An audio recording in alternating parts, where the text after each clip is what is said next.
Well, welcome to another edition of Stairway to 7. Still feeling a little down after what happened on Sunday, as we all probably are.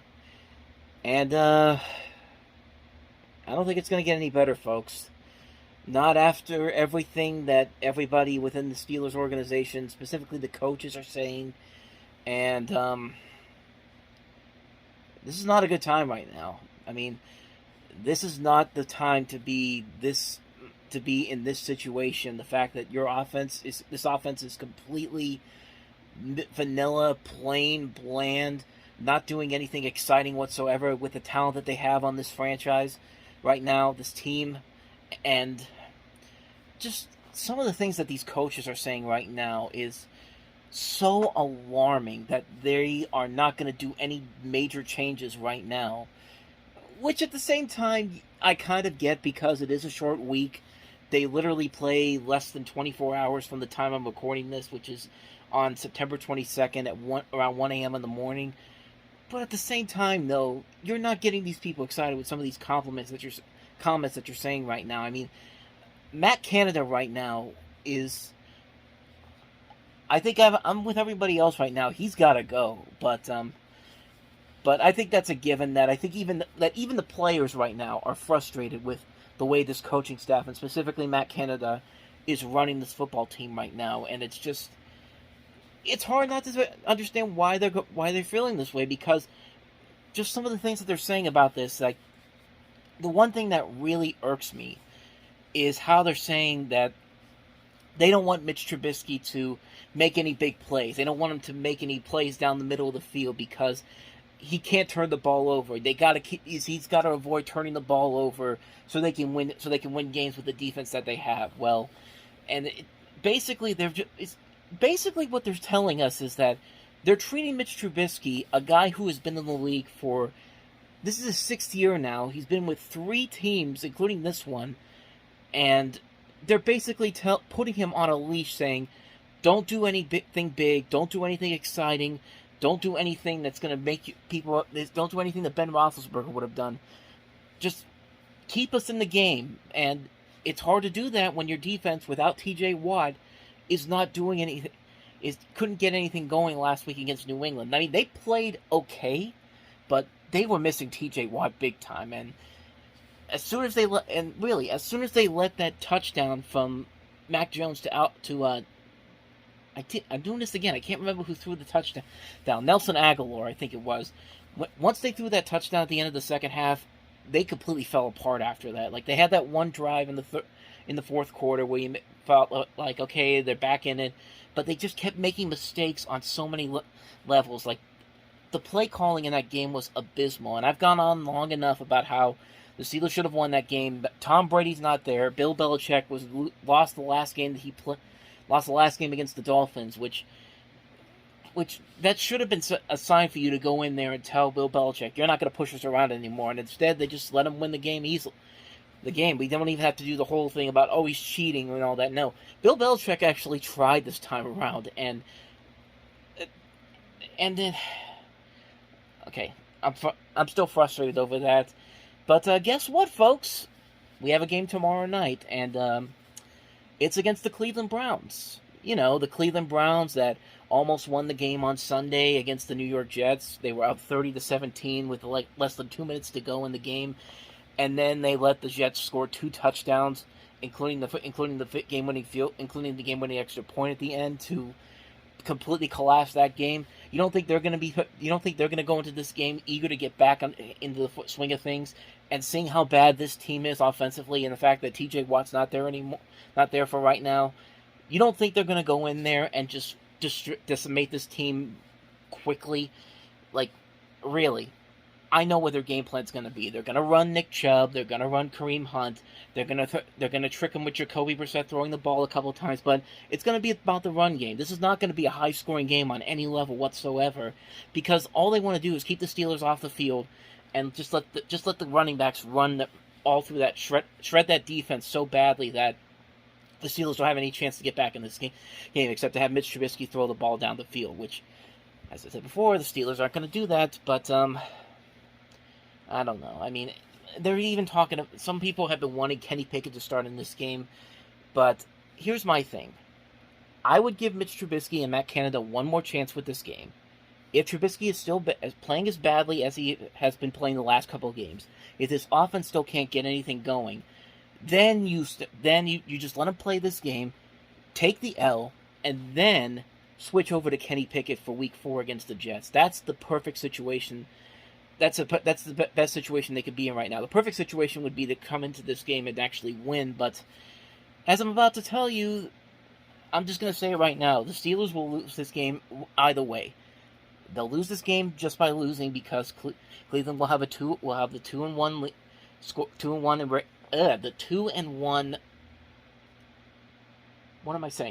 record. The 2-1 record, and the Steelers will be 1-2. The Cleveland Browns will have the lead in the AFC North for the time being, but if the Steelers win, then nothing changes. Matt Canada remains the offensive coordinator. Mitch Trubisky remains the starting quarterback if they win, and we're going to be stuck with this for the rest of the season. So, really, whatever happens, the Steelers will lose this game regardless. Like, the Steelers may get the win, but that means Matt Canada is not going anywhere. The Steelers may lose, but that means the Browns also will get the lead in the AFC North for the time being. So, I mean, honestly, I want the Browns to win just so that, and I want Matt Canada to just keep doing what he's been doing, because if he does this again, there's no reason to think that the Steelers will not get rid of him after that game, or at least start Kenny Pickett, because you gotta change this up real quickly. I mean, if you're down 1-2 right now, it's not the end of the things if you switch over to Pickett now, but you're not going to be able to win with Mitch Trubisky if you're not going to let him have a chance to actually win you the game. I mean, if you're so concerned about keeping Trubisky locked down and not make him do any big plays, then why the heck were you so interested in getting him as soon as free agency started? That's my question to the Steelers. Like, nothing that they've been doing right now in this past week makes any sense whatsoever. And honestly, I'm just going to tell you right now, I don't think the Steelers win this game. I don't think it's going to change with this game whatsoever. I highly doubt the Steelers win this game whatsoever. So my prediction is that the Browns are going to win it, and hopefully, by the end of that game, the Steelers will realize that, okay, this guy's got to go. Mitch Trubisky is done for now. We're gonna try out Kenny Pickett for the next game. I mean, you gotta see what he can do. And bottom line, we're just not in a good situation right now. So, well, that is my thoughts on this particular game. But what about the rest of the games that we have in Week 3? Let's take a look. And as you can see, I actually did better, much better than last week. 11 out of 16 I got, 68.8%. And these are my predictions for this Week 3. As I said, Browns, I think, beat the Steelers. I think the Panthers actually beat the Saints. The Saints, I don't know. I just have this feeling that Baker Mayfield and the Panthers Panthers team overall will get it together. I have them winning that one over the Saints. I've got the Bears beating the Texans. I've got the Chiefs, not surprisingly, going to 3-0, beating the Colts. The Bills-Dolphins game is a very interesting one. I keep going back and forth on this one. I'm just going to pick the Bills right now because they're playing the better football right now. But I'm not going to be surprised if Tua pulls off another miracle like he did last week against Baltimore. I have the Vikings beating the Lions. I think the Ravens get past that loss over the Dolphins and beat the Patriots. I have the Bengals beating the Jets, getting their first win. I have the Raiders getting their first win over the Titans in the 0-2 Bowl, because one of these teams is going to be 1-2 by the end of this weekend. And I'm going to say it's the Raiders because I think the Raiders have the better team right now over the Tennessee Titans. I think the Eagles go 3-0. They beat the Washington Commanders. I have the Jaguars beating the Chargers because right now we don't know what the overall condition of Justin Herbert is right now. Even if he comes in, I don't think he's going to be as healthy as he was in Week 1. So I am going to pick I'm taking probably the upset bet and saying Jacksonville will win this one. I've got the Cardinals beating the Rams. I think they're going to find their rhythm after that overtime win last week. The Seahawks and the Falcons. I just think the Seahawks have the slightly better team than the Falcons do. Packers over the Buccaneers. I'm going to say Aaron Rodgers gets past Tom Brady this time around. So I'm going to pick them to win that one. I've got the Broncos beating the 49ers, even though I think that game will be very close because No, the Broncos aren't doing too well right now, and the 49ers with Jimmy Garoppolo, it's still kind of a mixed bag. I mean, it's right now they're in a better position than they were when Trey Lance was the quarterback. And I've got the Giants beating the Cowboys. It's odd that there's a chance that the Giants could potentially go 3-0 before it is now with the way that they're playing games right now. They're actually winning these games pretty easily. I think the Cowboys got by with that win last week over the Bengals. I think the Giants beat the Cowboys in this one in MetLife Stadium. So those are my predictions. Of course, we don't have a Jerome Bettis show or the local media previews because the game is taking place tomorrow, and they're not going to be talking about this game over the weekend, unless, of course, they win or lose, but it's not going to affect the overall predictions for the scores there. So the next time I see you, it will be probably after the game. So let's see how bad it gets.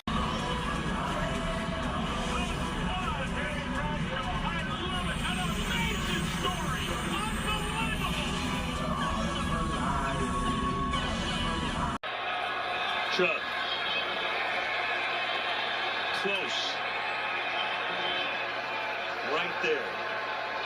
Clock keeps rolling. Might be close enough for a measurement. Browns say we have it. Pittsburgh says, nope, you don't have it. Martin will stop the clock and bring in the change.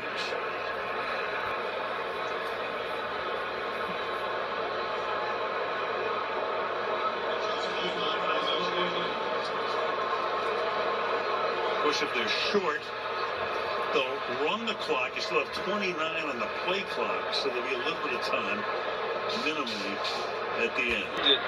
Everything feels different than they have in the past. A lot of speed here.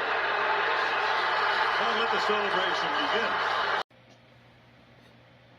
Well, I guess you can give the offense this. They looked a lot better than they did the last couple of games, in the fact that they actually had more than one good drive.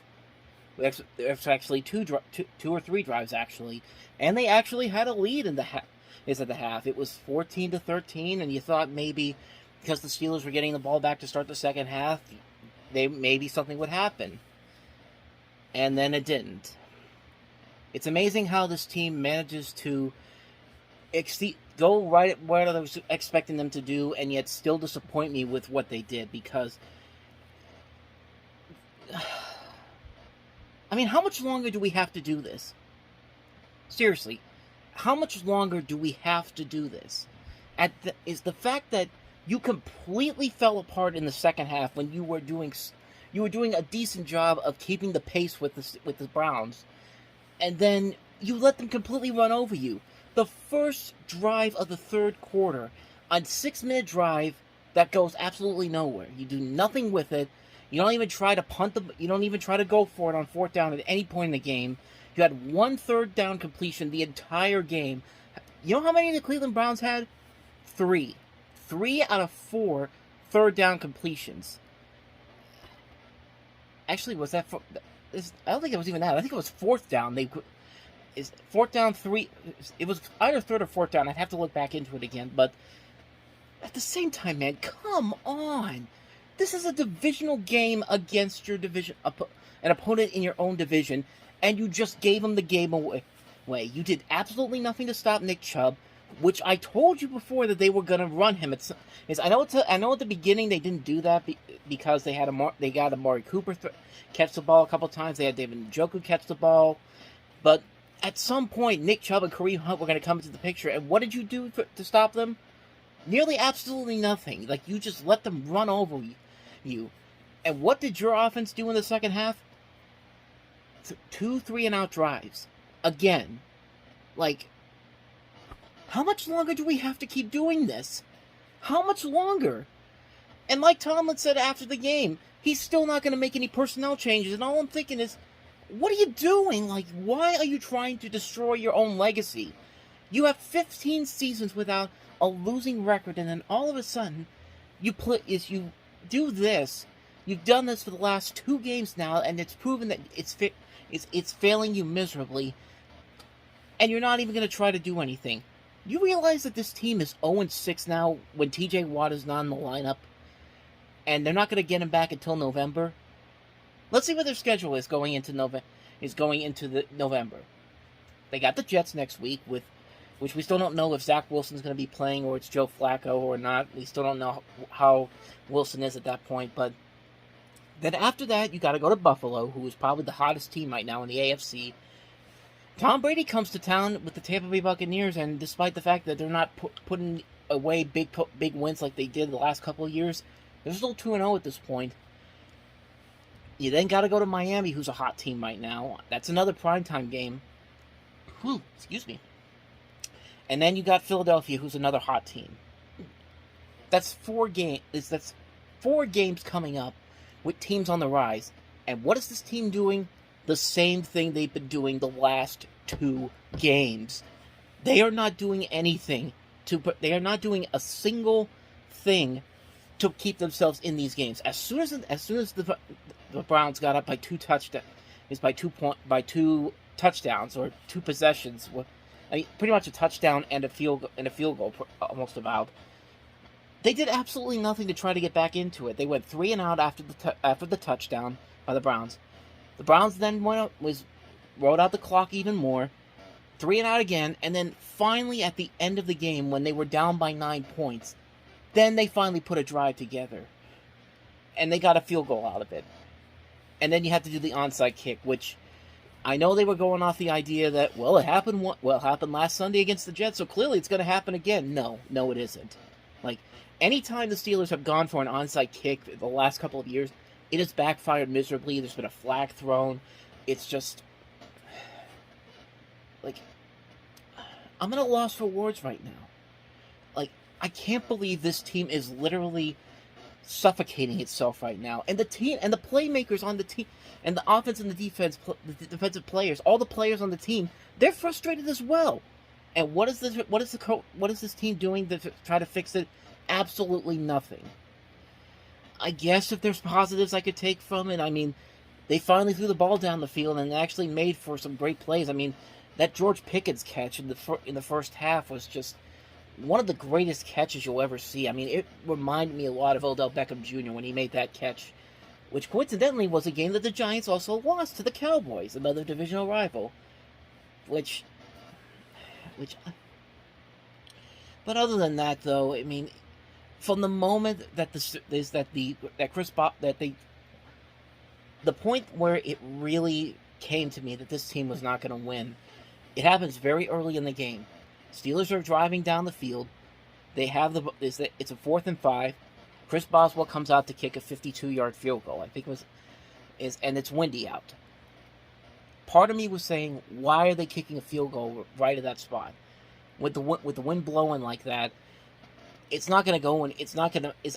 I knew at that point that it wasn't going to go in, and sure enough, it doesn't go in. And sure enough, what happens after that?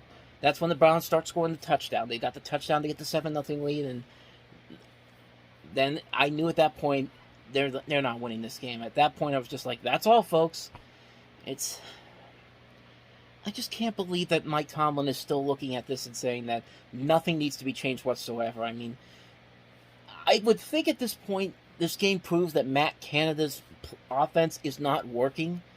And Mitch Trubisky, God bless him, he's trying his best. He actually played probably his best game tonight.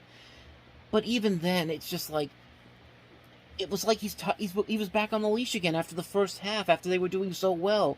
Matt Canada was just like, okay, that was good enough, Matt. Okay, that was good enough. It's just like, this is not a preseason game. You just gave your divisional opponent a game that's going to hurt you in the standings. And honestly, really, with the way this team has been acting right now, I'm not going to be surprised if they're 1-7 by the bye week. I mean, there is no way that this team is going to get better in its current position. They went into Cleveland, and Cleveland just ran all over them and just took them out, just destroyed them. This team may never come back from. This team's not going to come back from this at this point. They really are not. It's just, I'm so frustrated right now, and I think everybody else is frustrated right now. You would think that this would be the game that would prove to this organization that it's time to put Kenny Pickett in, or it's time to get rid of Matt Canada, because he's clearly not getting the job done. And even when he's getting the job done, he's still finding new ways to completely fuck it up for everybody. I just don't get it anymore. I just don't get what this team is trying to accomplish here. Are they seriously tanking? I'm really starting to think they're trying to tank to get a top pick next year at this point, if they're not going to keep making changes. And I really don't want to think that Mike Tomlin's going to sacrifice his legacy for that, but he's not showing any indication that that's not the case. At least not right now. But, I mean, really, what else do I need to say about this? It's another humiliating loss. Probably more so than the Patriots game, because the Steelers actually were trying in the first half, and then they just completely destroyed their ability to try. And I just can't take it. I just can't take it. Well, at least the good news is that it happened on a Thursday night, so there's at least 10 more days to get ready for the next big disappointment, because really, it's not going to get any better until even when TJ Watt does come back, it's not going to get any better if that offense can't come together. And I mean, I'm just at a loss for words right now at how bad this team is right now. And like I said before, I don't think it's going to get any better. Like, there is a good chance that this team is going to be 1-7 by the time TJ Watt comes back, and even then, some changes have to be made at some point. But so after all that rambling, bottom line is that I'm completely convinced that this team is not going to go anywhere at this point unless major changes are made. I don't know where where they have to come from. I don't know where they're going to have to go to do that. But you don't lose to a divisional opponent like this. This was completely ridiculous. It was so stupid for the way they ended this game without doing anything in the second half. And if they're not going to change, why should I even bother to watch then? I mean, I'm still going to watch. Everybody else is still going to watch, but at this point, why? Like, why are we even watching this if they're going to be so stubborn and so stupid to not make any changes whatsoever? I know I'm rambling on. I know that this should be over by now, but I'm just flabbergasted that they took a major took a game that they had to win. This isn't like the Patriots game. This is a game within your division, and you just gave your divisional opponent an easy win because you couldn't stop them in the second half. That's inexcusable on so many levels, and somebody needs to be the scapegoat here. It's got to start with Tomlin. It's got to start with It's got to continue with Matt Canada. I'm not blaming Mitch Trubisky because he at least put his effort in there tonight, in the beginning at least. So I can't blame him completely for that. He found people down the middle of the field, but I don't know. I'm just at a loss for words right now. And like I said, we got 10 more days before the Jets come to town. If the Steelers are smart, one of two things has to happen. One, Matt Canada's got to go, and two, it's time to start Kenny Pickett because you need to jumpstart this offense, and you need to jumpstart it now. Like, there's no way that this team is going to be in any position to win a Super Bowl or even get to a playoff for that matter in the condition that it's in right now.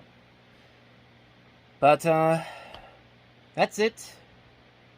I'm disappointed as like everybody else is, and I'm just tired. So congratulations, the Steelers are 1-2. I called it on Sunday, and lo and behold. So yeah. That's really all I got for you, so see you next week for the Jets game, which is probably not going to be any better, but that's it. That's all I got to tell you. I'm done. Good night.